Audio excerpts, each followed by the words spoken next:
Hello students, बेटे last class में हमने एंटीबायोटिक्स और वैक्सीन के बारे में डिस्कस किया था।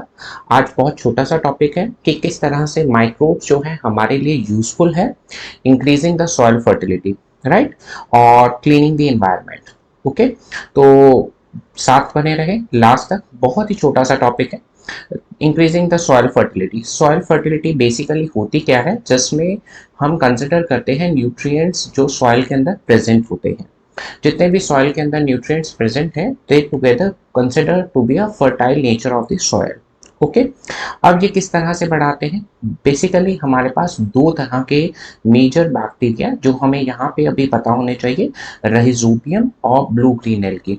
राइजोबियम जो होता है वो सिम्बायोटिकली एसोसिएटेड रहता है हायर प्लांट्स की, लेग्यूम प्लांट्स की बेसिकली रूट्स के साथ, राइट।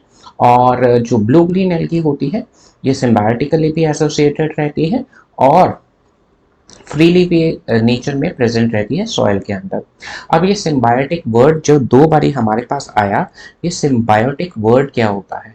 सिम्बायोटिक का मतलब होता है कि ये दो लोगों की एसोसिएशन है जिसमें दो तरह के ऑर्गेनिज्म साथ मिलके रहते हैं, दोनों साथ मिलके रहेंगे और ये क्या करेंगे, एक दूसरे को बेनिफिट पहुंचाएंगे।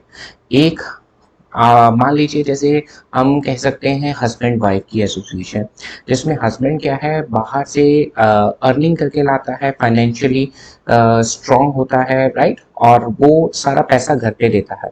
और दूसरी तरफ जो वाइफ होती है वो क्या है, घर को मैनेज करती है, घर में बच्चों को देखती है और खाना वगैरह बनाती है, राइट। तो ये जो ट्रेडिशनल हस्बैंड वाइफ का रिलेशनशिप था वो एक सिम्बायोटिक रिलेशनशिप था, जिसमें क्या है दो लोगों का एसोसिएशन है जिसमें दोनों को फायदा है। अलग करने से दोनों जो है मुश्किल हो जाएगी रहने में, राइट। पुराने जमाने की बात है, आजकल तो खैर नहीं है इतना, फिलहाल समझ आने में जल्दी समझ आ जाता है।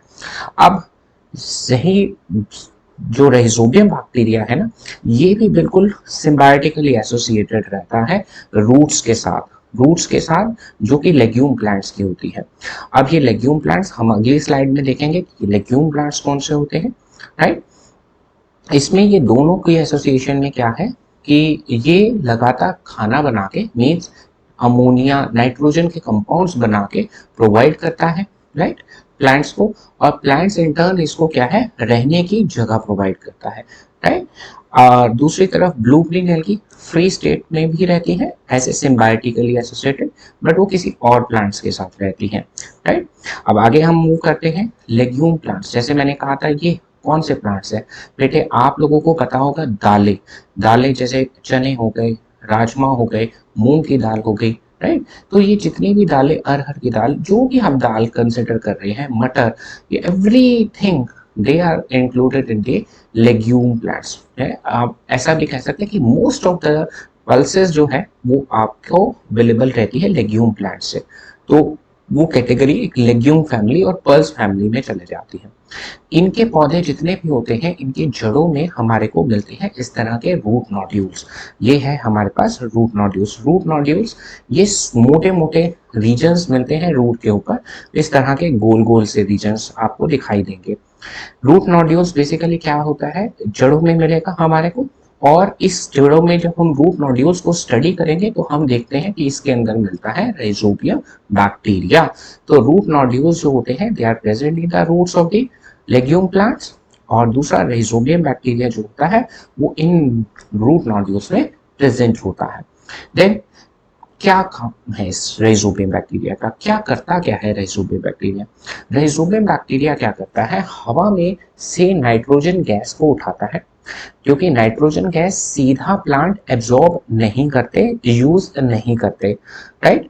नाइट्रोजन गैस को पहले किसी यूजेबल कंपाउंड में कन्वर्ट किया जाता है जो पौधा यूज कर पाएगा। तो ये काम करेगा हमारा राइजोबियम, हवा में से नाइट्रोजन गैस पिक करेगा और उसको कन्वर्ट कर देगा अमोनिया के अंदर, राइट। तो ये हम अगली स्लाइड से थोड़ा समझने की कोशिश करते हैं। देखिए ये क्या है, नाइट्रोजन गैस है हवा में। ये नाइट्रोजन गैस जो है रूट नोड्यूल्स के अंदर जो राइजोबियम बैक्टीरिया है वो इसे पिक करेगा, राइट। अब ये नाइट्रोजन राइजोबियम बैक्टीरिया क्या करेगा, इस नाइट्रोजन गैस को धीरे धीरे कन्वर्ट कर देगा अमोनिया में।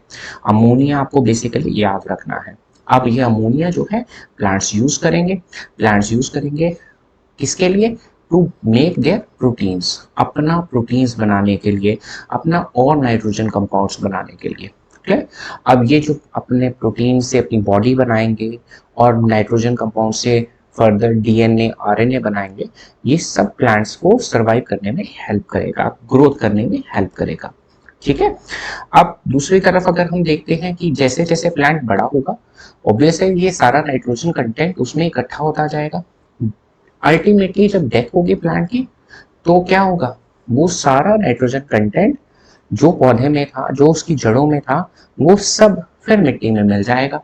बैक्टीरिया जो है उसे फिर डिग्रेड कर देगा, तो दूसरा बैक्टीरिया जो धीरे धीरे धीरे धीरे हर लिविंग ऑर्गेनिज्म की डेथ के बाद उसे डिके होते समय जो क्लीन करते समय वो उसका जितना भी ऑर्गेनिक मैटर है वो यूज करते हैं। ठीक है, और वो उसे वापस मिट्टी में मिला देते हैं। राइट, तो जितना भी नाइट्रोजन कंटेंट प्लांट में है, उसकी जड़ों में है, वो सारा वापस सॉइल में आ गया, जिससे क्या हो गया, नाइट्रोजन कंटेंट फर्दर इंक्रीज हो गया, यानी सॉइल की फर्टिलिटी बढ़ गई। ठीक है जी।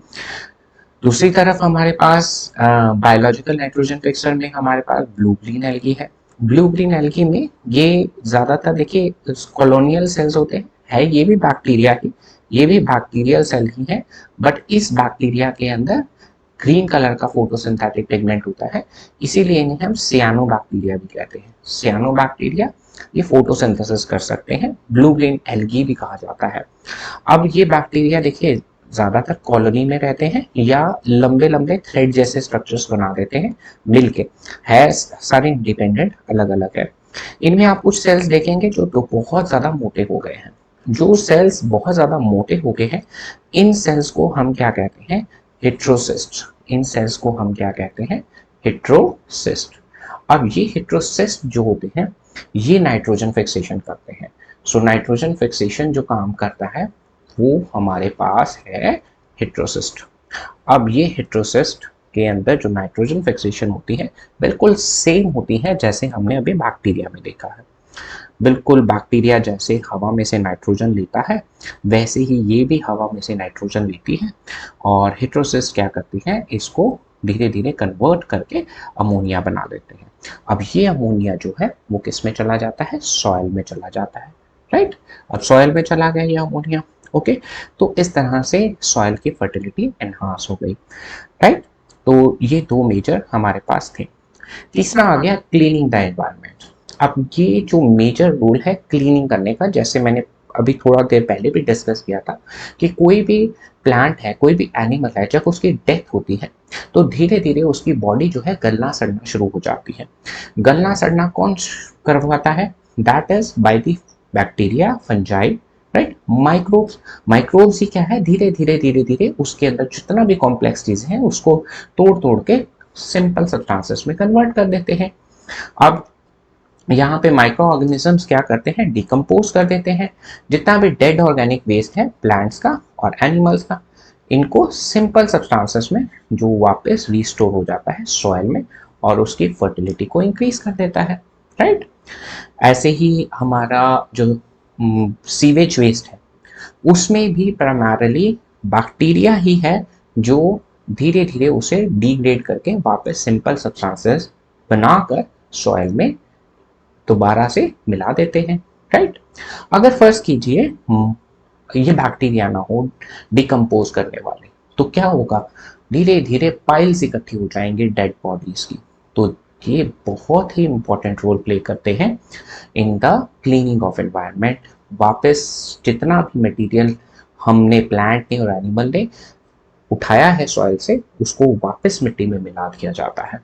राइट, तो अगर ये नहीं होगा तो धीरे धीरे डेड बॉडीज के पाइल्स इकट्ठी हो जाएंगे, बड़े बड़े पहाड़ इकट्ठे हो जाएंगे। तो ये तो रहा था आज का टॉपिक, बिल्कुल ही ब्रीफ, बिल्कुल ही छोटा सा, बट इसको अच्छे से करिएगा। ठीक है, थैंक यू सो मच।